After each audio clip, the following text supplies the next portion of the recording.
நீங்கள் பார்த்து கொண்டிருப்பது 24 நியூஸ் தமிழ். திண்டுக்கல் மாவட்டம் பழனி சிறுவர் மேல்நிலைப் பள்ளியில் சார்பில் விளையாட்டு விழா நடைபெற்றன.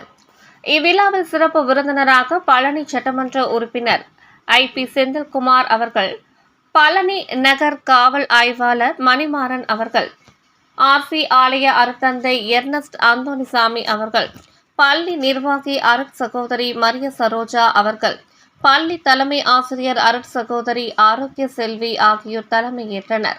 பள்ளி பெற்றோர் ஆசிரியர் கழக பொறுப்பு ஆசிரியர்கள், பெற்றோர்கள் மேலும் இவ்விழாவில் திமுக மாவட்ட அமைப்பாளர் பிரபாகரன், திமுக நகர செயலாளர் வேலுமணி, நகர் அமைப்பாளர் லோகநாதன், நகர்மன்ற உறுப்பினர் ஜெபாஸ்டியன், சத்தியம் சமூக நல பவுண்டேஷன் முத்தமிழ் கவிஞர் வைரபாரதி அவர்கள், village bells Gautham Kannan, JV construction Vijay, Thangaratham Arima Sangam Babu ஆகியோர் முன்னிலை வகித்தனர்.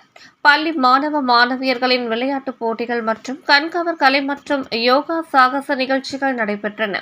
இந்நிகழ்வில் பள்ளி அனைத்து ஆசிரியர்கள், அனைத்து மாணாக்கர்களின் பெற்றோர்கள், சமூக ஆர்வலர்கள் மற்றும் பொதுமக்கள் என ஏராளமானோர் கலந்து கொண்டு இவ்விழாவினை சிறப்பித்தனர். திண்டுக்கல் மாவட்ட செய்தியாளர் கே. ஆசிக் அலி.